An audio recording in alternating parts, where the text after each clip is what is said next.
Oki Nistuni Taniko Naidwisa Okasum. My name is Tim Fox. I'm originally from the Blood Reserve, and it's a part of the Siksikaitsitapi, the Blackfoot Confederacy. My family comes from the Agapokakes clan, the Many Children's clan. My name is Jackie Bromley, and I'm from Kainai, also known as Blood Tribe. My Blackfoot name is Iminaki. My Blackfoot name is from my grandparents' last name, Wings. My name is Rachel First Rider. My Blackfoot name is Ito Tekana, and I'm from Siksika Nation. I know First Riders are from Bloods, but I'm a Siksikaki, full Siksikaki. Nistuni tanaku pukaki, ni mohtu tu Pikanii Siksika, ni tatopi mohkinstis. I'm originally from the Pikanii Nation, also Siksika on my father's side. I've been living here in Calgary for the past 16, 17 years and call it my home. And my parents are Lorraine Morning Bull and Randy McHugh.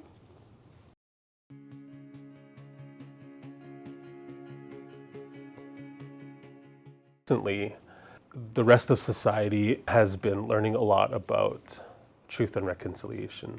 But I think there's still a big portion of society who only sees things like the discovery of 215 children's remains at Kamloops Residential School, or they're only seeing the Pope coming to Canada to issue a public apology to residential school survivors. So all of a sudden they're seeing all of this stuff happen without knowing the true story of what occurred in our shared history in this country. So when you think of that, how important is it to tell the truth in the whole truth and reconciliation movement? There's a lot of people, but a handful of understand what's happening back then through residential school. And it's good about this. The first question is that we need the people to know what was happening to us. They give us number. We're not people. We are people. They think we're not the people here. We are the people when we're going to residential school. And while today we're still numbered, our treaty numbers, those are the things they have to, and the people, not just the government, but the people across Canada, and to understand. That's how I feel, because I went to the residential school and I didn't know anything about the non-native people, but now I'm glad that the people are starting to trying to learn the history about our people and for what happened to those, you mentioned about those poor kids, that 250, they didn't know. They have to understand what happened to them. We're the first ones in this Canada. We're the first people, and they have to understand we're here to stay. I know quite a few white people, They always wanted to know, okay, what happened to you and all that, With me before, I never want to talk about the residential because to me it's an awful situation I went through in. But then now, I won't mind telling anybody to make them understand. I thought when we went to residential school, I thought, okay, they're going to teach us good. They'll teach us nicely and teach us about the world and everything, But instead of that, they abuse us. I didn't go for that. So sometimes I don't talk about it. I hardly talk about it because what I went through. And it's really kind of, when I talk about it, it's kind of emotional. That's why I never really want to talk about. But it is good that we have to let the people know what happened to us. When I think of truth and reconciliation, truth telling must occur before reconciliation. As a society, we must understand the true history of Canada regarding Indigenous people, because we cannot move forward together without the understanding of our shared past. Since the first interaction between non-Indigenous and Indigenous people, non-Indigenous people have been sharing false information about Canada, history regarding Indigenous people. And I think in order to truly reconcile, Canadian society needs to step aside and allow Indigenous people to speak their truths, share their recollections of Canada's dark past. And thinking about reconciliation, truth and reconciliation. The truth is very hard. Reconciliation is harder. We have to know reconciliation. There's three things. There's the love, the respect, and the compassionate. Those are the three things that are important in our reconciliation. Okay? Mm-hmm. Oh, thank you. That was beautiful. Even though the Pope did say, "I'm sorry," I still cannot accept that. It's hard for me to accept because the damage has been done. The damage has destroyed our Indigenous people. Our Indigenous people, because of the government, they're still struggling today. And when I say struggling, if you see people on the street, our people, our Indigenous people are on the street, and some say, "I'm in the dark. I cannot see the light because of the damage." All the mental abuse, all the physical abuse, all the sexual abuse. And that's why we have so many murdered, missing Indigenous women. That's all because of that. And us Indigenous women were looked at the dirty Indian. And that's something that I always think about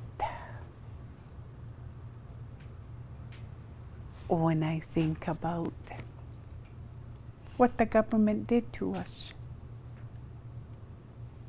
It's still hurting, even today. Just like Rachel mentioned, we're just a number. We try to talk to the government. We're way down there,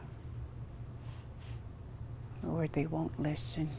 You know, when I think of truth, you know, it's not just for Canadian societies to understand, but it's also for us to understand ourselves and how this has impacted our lives. You know, there's a lot of people who don't even realize the intergenerational impacts it's had and why they're in these situations. And, you know, I didn't know about residential schools till I was like 25, 26 when I first heard of it. And that was just through post-secondary, and it was really light, like overwashing of it. But then I had to go in because there was nothing for me to learn. So I had to actually go in and start digging and doing my own research on residential schools and listening to stories of survivors. And that had a huge impact on me to understand my own trauma and my own healing that I needed to do. But until I understood the truth of what happened to our people, I couldn't take that next step forward. And that was like 12, 13 years ago. And and I'm still on that path of healing, and I want to help people to understand, just exactly that, the impacts, but also what do we need to move forward in healing. I know just personally, like doing therapy work and intense therapy work has really helped me to overcome some childhood trauma that, has really shaped and shifted in how I've operated for so long, and in toxic ways too. And so unlearning all of these things to become a better person, to help people, to help elders. Like I work at the library, and a big part of my job is working for elders. So bringing in that compassion, as Jackie talked about, and that kindness and, that respect into these larger institutions, just helps along with that healing journey and giving them safer spaces to share if they want to share, but also just to gather in a space that we haven't been so welcomed into. And for me, truth telling is really about the healing, the inner healing that we need to take, but also a big shift for society to understand the impacts and why it's still here, why you still see, all of these tragedies happening. And so through truth telling, that will help us to get to that next step. But that's just only one step. There's still many things that we have to do in order to fully heal, but that'll take a long time.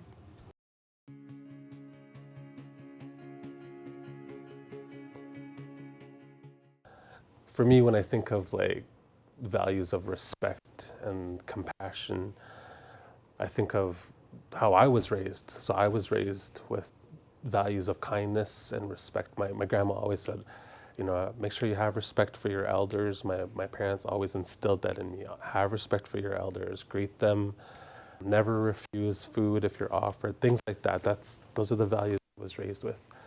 And so when I think of that, I think of also the work that I'm doing where I have to, and Kelli, you might relate to this, even you, both of you, sharing your story, it's not an easy thing to do. It's hard for us to do.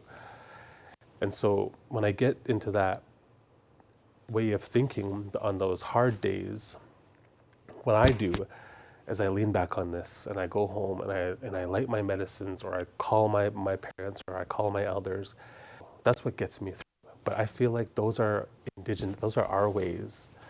And so what we're trying to do is we're trying to have these organizations recognize that these values of respect and compassion and connection to land and spirituality, that they're beneficial for us. So when you think of that disruption we experienced, where we weren't allowed to smudge at one point, we weren't allowed to speak our languages, like how important is it to bring back Indigenous values, Indigenous ways into this current time, into our workplaces, or into this work? I don't know, Kelli, if you want to start, like your Indigenous placemaking and like all that kind of stuff. Well, I think, just working with elders and being raised in the way that I was raised, connection to the smudge is, how you would start your day with a smudge and end your day with a smudge, to be humble and thankful, for the gifts that Creator and Mother Earth have given you. But then taking that and trying to incorporate it into an institution, I think there's a lot of controversy around it. Even to this day, like we talk about reconciliation and how important, but I still get emails like, oh, be careful of the smell, like you're gonna upset people, and already I'm upset because somebody's telling me that. And clearly you see that there's still a lot of work that needs to happen in reconciliation. But I do know with the staff, particularly the Indigenous staff, this is the number one thing that they connect to, even if they're not connected. They feel drawn to it. And so having that and teaching, your leadership team about what the smudge is and what it means and why it needs to be incorporated into our daily lives, it helps with, moving things forward and creating that bridge and understanding of those two parallels, those two paradigms. But how can you sort of bridge them together? It becomes the really tricky thing, but I'm thankful that things are moving, paths are being made.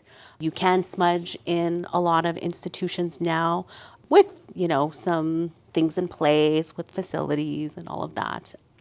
It's always a sort of a inside joke with our team that, we have these little portable ventilators that we take all over the library, and and people are like, is this really necessary? And I just say it helps leadership feel comfortable if this little guy's beside us, and us very well knowing that it's not going to set off the alarms, it's not going to do any of that. We've been smudging in our homes for a long time.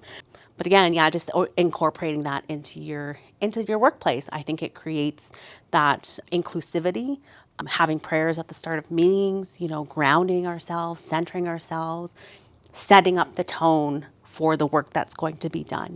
It's always grounded in spirituality, and that's something that I think a lot of people are trying to understand and accept. But there's still a lot of work that needs to be put into it. I think the only way we as a society can fully understand and embrace our differences. Canadian society must first embrace our Indigenous way of life and be willing to learn about it. But we can just simply put up a few Indigenous paintings or do once a year training course.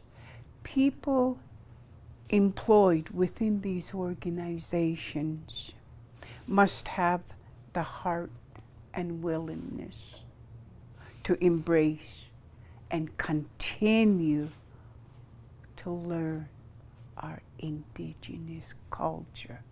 Yeah, it is important for, for the people, the non-native people, to learn more about us, how we are, and to understand us, to know about the smudge, and especially when she talked about the respect and honest and compassion and all that.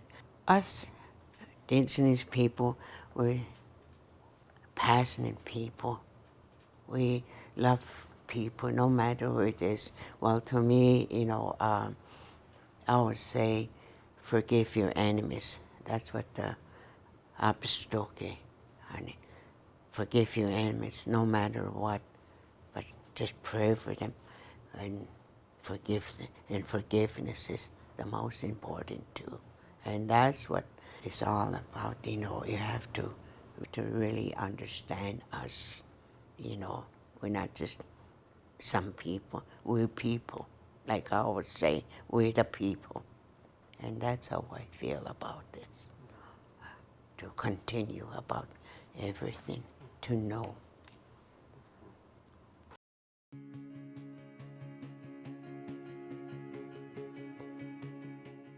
Last year, Canada designated September 30th as the National Day for Truth and Reconciliation.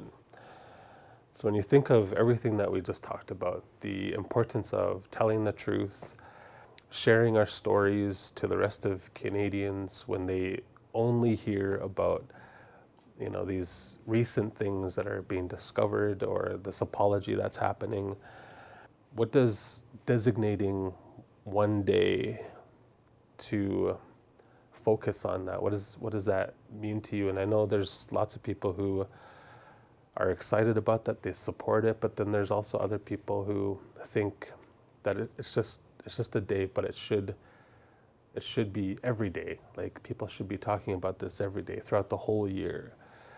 But there's a quote that Murray Sinclair shares, and he's speaking to this notion. Sometimes people say, well, why can't you just get over it? And what he says is, because it's important to remember. And he said, if you're telling Indigenous people, why can't you just get over this? Why don't you tell the United States to get over 9/11? Why don't you tell this country to get over Remembrance Day? All this kind of stuff. Because we don't have any problems celebrating Remembrance Day, celebrating 9/11. When it comes down to things like this, that's when people have issues with it. And they say, why do we have to do this? Aren't we done talking about this? But he says, because it's important to remember. And we should never forget. And only when things have changed will we realize that we're moving the needle into levels of understanding or change. So what does that day mean to you? That day, we shouldn't just say, okay, we're going to remember what happened. Like you said, it should be like every day, because it's not a little thing what really happened to the indigenous people, It should be every day thinking about what happened, to us. But it is good to have that day to remember what really happened.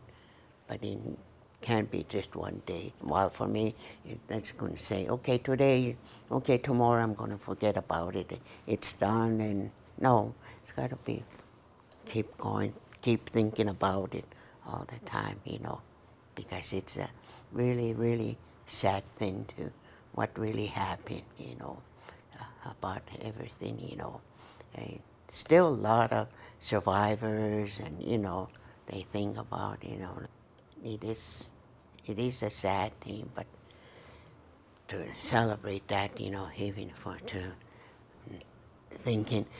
let the survivors thinking that the people are thinking about you, still thinking about what really happened to you guys. September the 30th, the National Day for Truth and Reconciliation. I thought a lot about this, and I realized for myself that we must decolonize ourselves. We must renew the knowledge of our Indigenous ancestors and reclaim the true Indigenous identity. That's really important. Indigenous people in today's society are so disconnected from the Indigenous way of life because we have conformed to colonial expectations. We need to address the spiritual disconnection that has become the source of issues arising. Indigenous people's efforts are all more focused on determining where we fit into the Western society while becoming dependent on colonial institutions. For years, we accepted the colonial identities forced upon us. But we need to begin releasing ourselves from those labels. And the only way we can do this is seeking out our spirituality, learning and relearning the ways our ancestors so that we can begin to guide our lives in a good way, to become the people we were meant to be.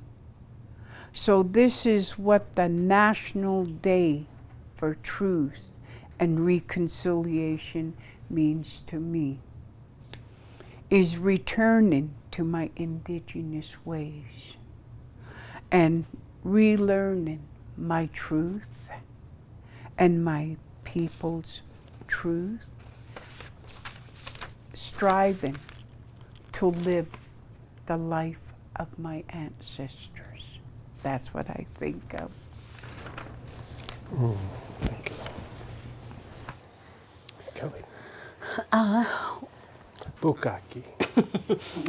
Well, I mean, September 30th, definitely, you know, we've all come to know it as Orange Shirt Day, you know, which is a really good step forward. And it is one of the 94 calls to action to have a commemorative day to honor and to acknowledge all of the children that have,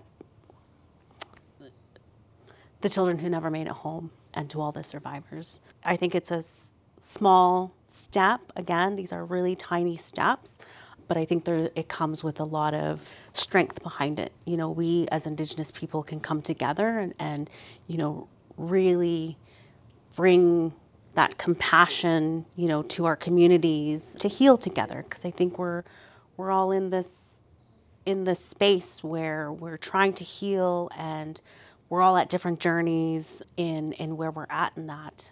You know, and I really like Jackie's response, you know, because I was thinking of it more from a colonial perspective and what it means for Canadians, you know, but again, leaving out us. It's about us, and, you know, and reflecting on our history and our elders and our aunties and our, you know, all of our relatives and our ancestors, and remind us of the people that we are, you know, who we were prior to colonization. You know, yes, trauma is a big part of our life, but it's not who we are. It's just something that we carry, and it's helped to shape and form how we move in this world. And, you know, but I think it's